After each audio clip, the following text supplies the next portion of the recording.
Hi everyone, in today's speed build I am creating another tiny home, but this one is in the form of a trailer home actually, or at least my version of a trailer home.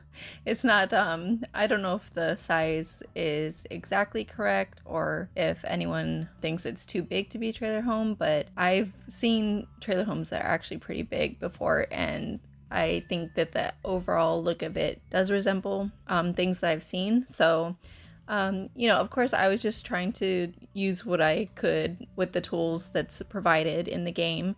And you'll actually see that this trailer home goes through a lot of changes. I could not decide on the colors that I wanted to use for the exterior, or how I wanted the roof to be, or what I wanted the foundation to look like. I mean, I knew I wanted to use that kind of crosshatch looking foundation. I don't know what it's called. But at the same time, I didn't know if I wanted to make the trailer home wider or longer, or but I also knew that I wanted to use that like bay window couch thing. So, or like the corner, I don't know how to explain it, the corner couch thing. And in order to do that, you have to, make the wall a certain way. And so I wanted to do that, but if I only had the whole trailer only 3 tiles wide, I felt like that was way too narrow. And then having only 4 tiles wide, it wouldn't make the couch centered in the room, and I wanted it centered.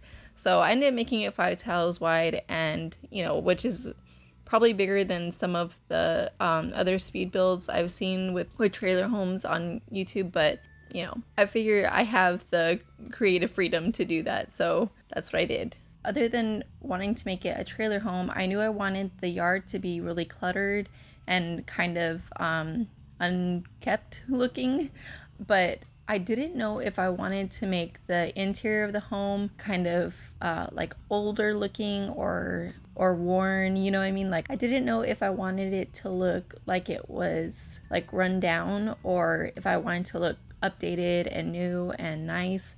So, which is part of the reason why the exterior of the home gets changed so many times. Like, I changed the roof a couple times because I kept going back and forth with what I wanted to do. I was thinking maybe I'll use like ugly wallpaper and like the cheaper furniture, and maybe put like the cracks in the walls and stuff, but I chose not to. Once I actually went in and started trying to figure out the floor tiles and the wood and everything like that, I really like the look of this warmer dark wood. So I thought it also looked really clean. So I wanted the inside to look a little bit more updated. I wanted it to look clean and fresh, and kind of like they just got the interior of the house decorated or something. Like, they had an interior designer come in and fix everything up for them in their small space. And I'm saying they because this house is big enough for 2 people or 2 Sims.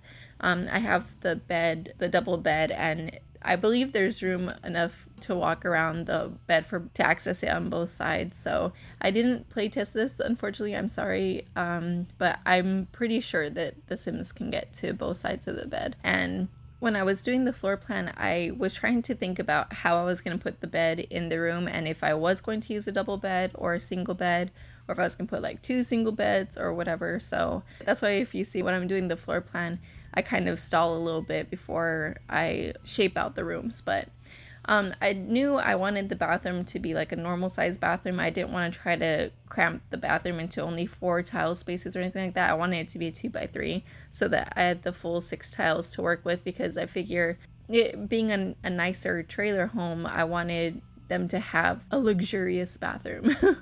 Even though it's not really that luxurious, but rather than having a little tiny cramped bathroom, I wanted it to be bigger. So usually in my speed builds, I work the outside a little bit more before I start on the inside, but like I said, I knew I wanted the outside to be kind of cluttered and stuff, and I was still thinking about everything I wanted to include outside while I was decorating the inside, which is why I saved the outside for last, because I considered putting a washer and dryer in here somewhere, but at the same time I knew since it was such a small space, using the outside and putting like the clothesline in and everything, I figured it would work better and it would give that like really kind of country look or whatever to the house. And I really liked that. I really liked how the yard in this lot came together. I'm getting a little ahead of myself, but you'll see once I actually start working on the outside. I was going through the debug menu a lot. There was something specific that I was looking for the yard, and I could not find it. I went through the debug menu like 5 times looking at every single little item on there, and I couldn't find the one thing I was looking for. And it's so funny because any other time that I'm looking through the debug menu when I'm not going to use the item, I always see it. I always see it every time.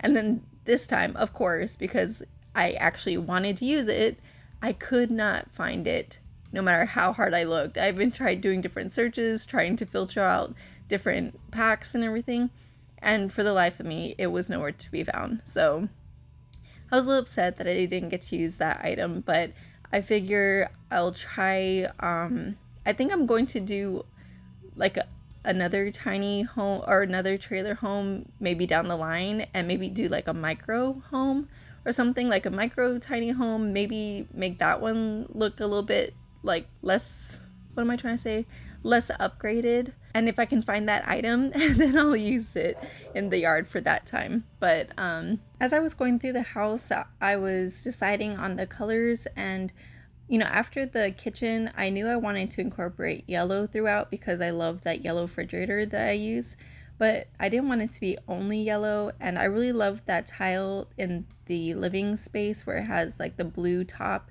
and then the warmer tone pattern tiles on the bottom. So I used that blue a little bit more in the living room area and everything, but in the bedroom I just decided to take the oranges and yellows in there because of the bed that I chose to use. And actually, even the bed, it took me a really long time to decide on which bed I wanted to use for this house, because I didn't want anything that looked super modern, but I also didn't want anything that was like uncomfortable. I don't know, but I chose the colors in the bedroom based on the bed that I wanted to use, and that's actually usually what I do, but I just wanted to incorporate the yellow in there a little bit. So I really love that that painting from Seasons with the big tree on it and everything, the 5-panel painting. That's so neat. And then I go back out and I change the colors again of the outside. I could not decide on what I wanted the roof and everything to look like. And it's actually not the last time that I do that either. So after I have the inside all decorated is when I start on the outside, and I go through the debug menu, and as I'm going through the menu, I'm just kind of pulling things out and throwing them in the yard, but not necessarily how I place them. I just put them there because I don't want to forget where they are in the menu and have to go back and look for them again. So as I'm seeing things that I wanted to use in the yard, I'm just taking them out of, and just like throwing them wherever, and then I place them later on. But I knew I wanted the yard to look, like I said, cluttered, not very kept well, and just like have random things, like, because I wanted to look like they utilize the yard a lot, so it's not really something that they're worried about looking really nice all the time, or like not really caring about the curb appeal necessarily. So, and then as I was pulling things out and trying to figure out how I wanted like the fence to look around the house and everything, and I pulled out 2 trucks. And I really love what I did with the trucks. You'll see as it goes, but I ended up using one truck as kind of like a rundown truck, like it was their old truck, and then they got a newer one. I mean, they look like the same truck, just a different color, but for the purpose of the story of the game, I'm pretending as if like one truck was older and run down, and so they got a newer version of that truck, like brighter color and everything. But yeah, so I put it in the yard, and you'll see like I have like a boat there, some boxes, and because I just want it to be like items that they've kind of accumulated, but they didn't have anywhere inside to put it because it's a tiny house.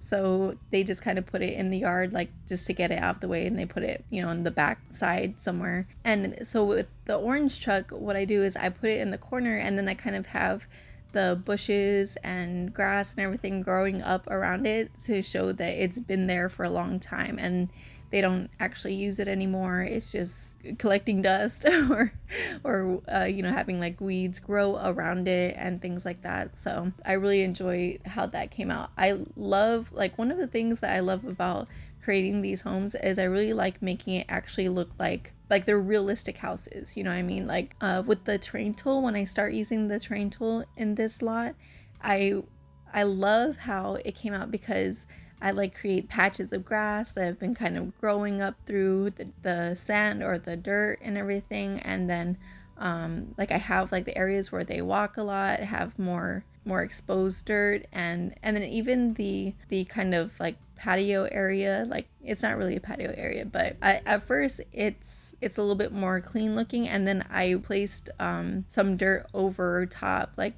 transparently, to make it look a little bit dirtier and not as clean as other homes. But I especially love the detail that I used making the tracks of the truck that drives in and out of the driveway, you know, and then I have it so that it looks like they park either on the left or on the right side. I freaking love that so much. The terrain paint tool is becoming my favorite thing because I really feel like it adds the finishing touches to the yard, you know what I mean? Like it just, there's just so much you can do with being able to paint the dirt and sand and grass and everything. Like it just really adds so much to the whole look of the place. So, and I forgot to mention that I don't know if you noticed, but at the top it says that I've placed 67 tiles of 100 for the tier 3. I mean, it doesn't say tier 3, it says for this tier, but the 100 tiles is the max for tier 3 small home. And if I had kept it under 64 tiles, it would have been a tier 2 tiny home.